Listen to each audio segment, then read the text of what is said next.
After hearing what all is happening in Telangana as far as policies are concerned and seeing the kind of passion and dynamism the government as well as the Chief Minister and his son seem to be working at, I'm a little worried that my World Food India might be the first and the last one I'm going to host, because he's going to hijack my event and not only hold it in Telangana, but probably lead it himself as well. So, he's telling me he's going to try also. I have to be careful whether I want to make you the partner state even or not. So I congratulate the state on all the things that I'm hearing are pretty amazing. I think if a minister of the central government is getting impressed by the kind of policies and the work that's been done in this state, I'm sure investors from all over the world, when they come in, and if you can be there to convince them about this, I'm sure the one point stop that they are going to have for the food processing sector is going to be Telangana. And I feel that this is one sector which is not only high growth and high profit, but actually, if you look at the food sector in India, it's a sector that the entire world is showing a lot of interest in. Today, not only is India one of the highest producers of food in the world, with the largest in producing milk, the second largest producers of fruits, vegetables, cereals, marine, but we're also one of the largest consumers of food in the world. We're the sixth largest food and grocery market in the world. We're one of the largest retail sectors is also India, where we are $600 billion retail sector, which is set to treble in the next 5 years, or 3 years actually, to $1.3 trillion. And 70% of this is food, of this retail sector. So when I talk about figures like this anywhere where I go in the world, there's no country in the world that can afford to ignore India with this 1.3 billion population base, with its food sector, with its retail sector at $600 billion, set to become $1.3 trillion in the next 3 years, and 70% of that being food. And one of the highest growth areas, which is beating agriculture, beating manufacture, is the food processing sector. So looking at this scenario, I would say that in the last 3 years, our Honorable Prime Minister has laid a lot of focus on this one sector, which has the potential to address many key issues which are plaguing our nation today.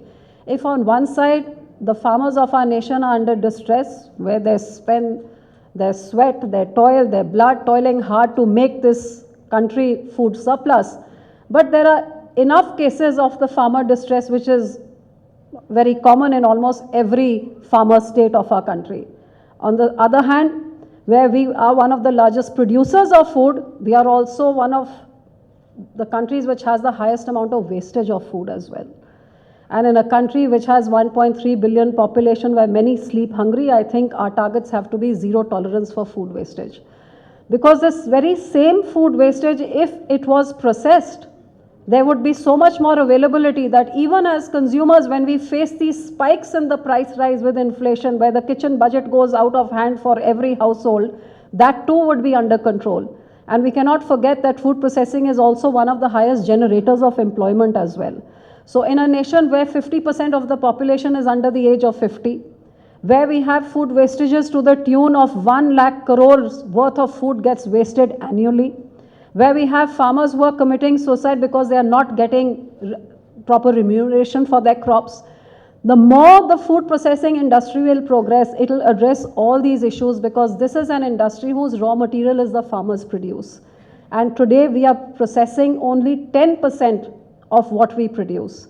So even a little bit of increase in this will have a very positive impact on not just revenue generation, but also employment creation on addressing farmer issues and bringing down wastages. So when I see any state which is taking progressive steps towards increasing food processing in their state, I think they're doing the biggest service that they can, not only to the consumers and the farmers, but to the nation as a whole.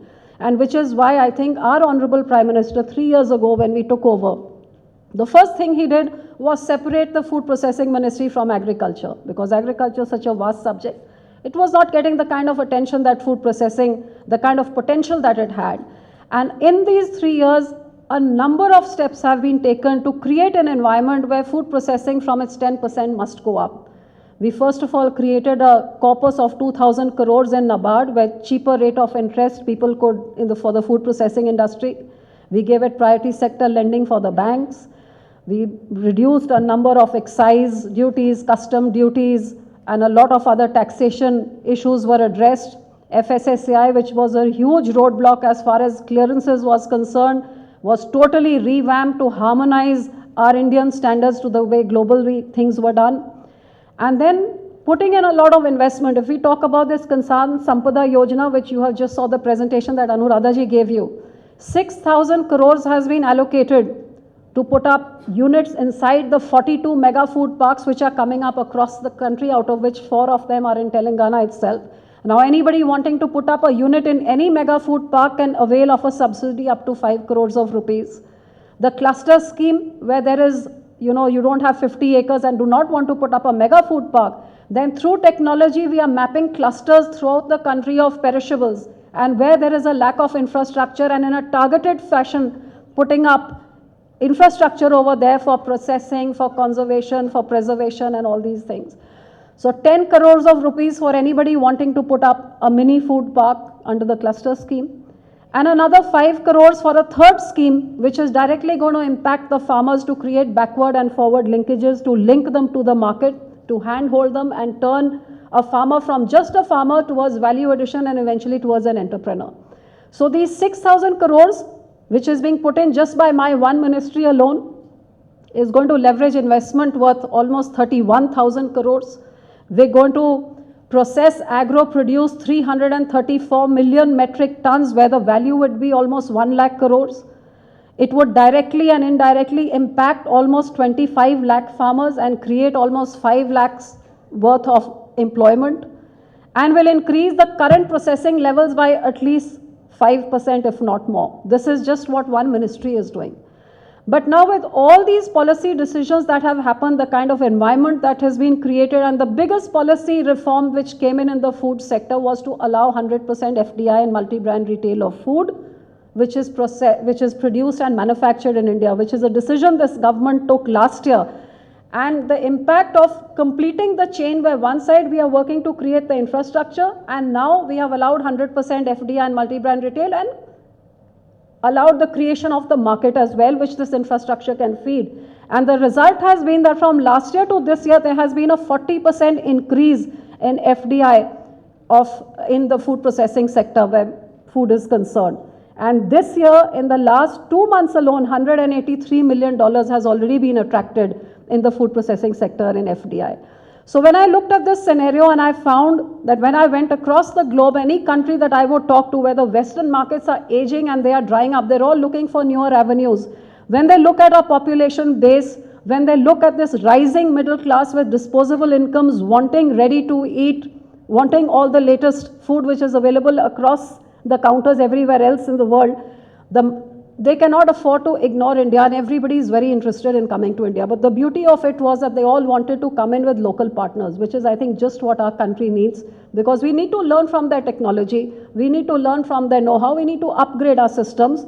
And where smaller countries like Malaysia, Thailand are processing 70-80% of what they produce, we are just at 10%. So we have a long way to go. And the more partnerships we can have, and like I say in very simple Hindi, विदेशी पैसों से जो स्वदेशी किसानों का भला हो सकता है, I think it's a win-win situation for us.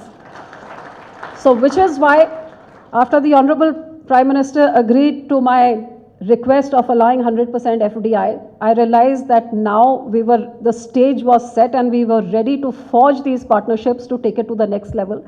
Which is why I thought of World Food India. Why should India go around to the SIAs and the ANUGAs and the different countries and participate there, hoping to get some joint ventures? I think we are ready to invite the globe and invite the world to come look at what India has to offer. And when we have got states like Telangana who have done such a lot of work in this sector alone, imagine what all different states have done, and the world doesn't even know about it. So which is why this World Food India concept was conceptualized. I'm happy to say, you must have seen in the presentation, it's received an amazing response. Practically all big countries, either they are wanting to partner in it, but they're all definitely participating in it. It's going to have states participating, where every state gets to highlight their policies, their produce, what they're wanting to move ahead in, what they're wanting to collaborate in, and where all these countries come and also highlight the same thing, and it's a meeting ground to take this partnership ahead. The only different thing in this World Food India, which also I hope Telangana will take a lead in it as well, that while business happens and the exhibitions and the sessions and all carry on, the different thing we're doing to the other worldwide fairs is that we're going to have a very vibrant food street.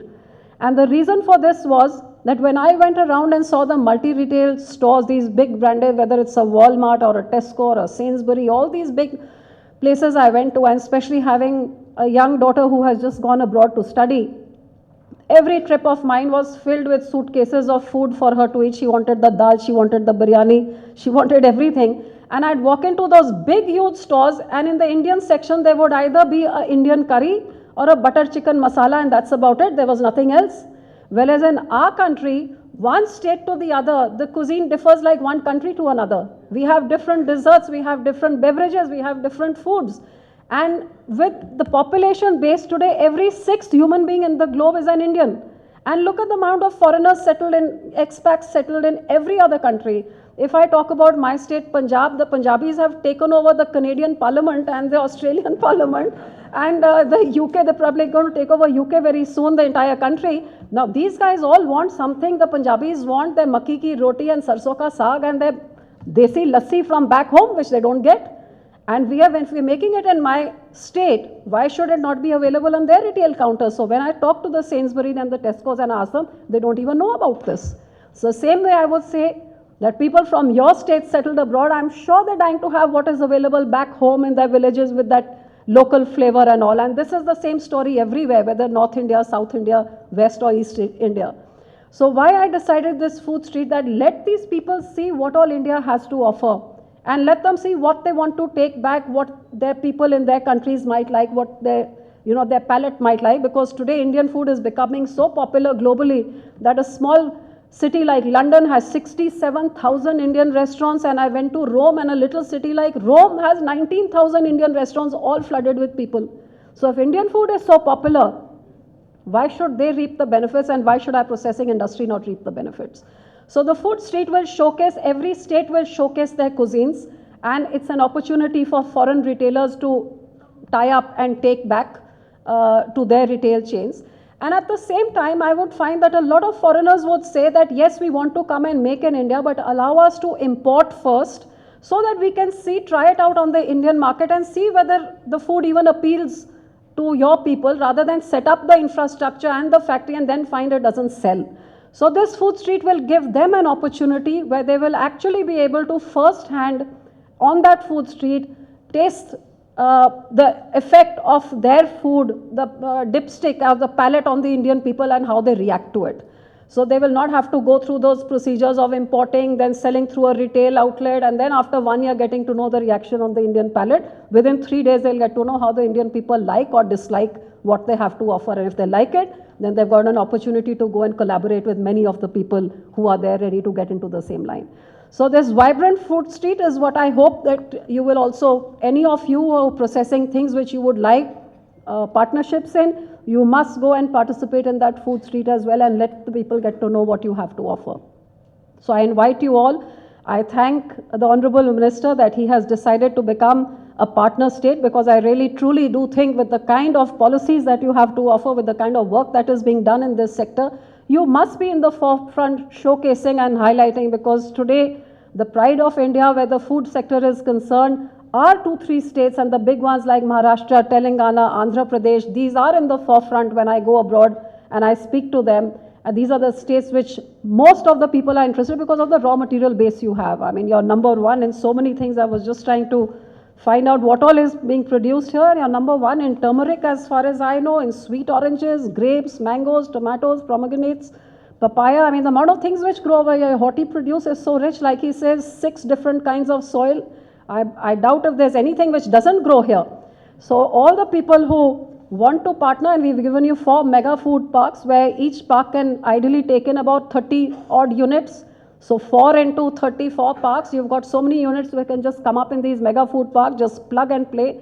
Look at the opportunity there. Look at the opportunity of the farmers tying up with these industry people, because at the end of the day, if the raw material is the farmers produce, what the farmer needs is the industry to tie up with him, give him the seeds, give him the technology, handhold him, buy back from him, and that's the way the farmer is going to upgrade and move away from, you know, those primitive farming methods to the way I see the way it's done in the West, where it's so scientific that through science they tell you at what time, how many millimeters apart the seeds should be, how much of water must be given, and that's the way this vertical farming is taking place in the progressive countries abroad, and look where we are. So we've got a long way to go.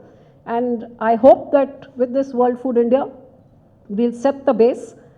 And I look forward to the challenge thrown at me by my young minister here, that he's going to hold the next one, 2018 World Food India, bigger and better than what we do it.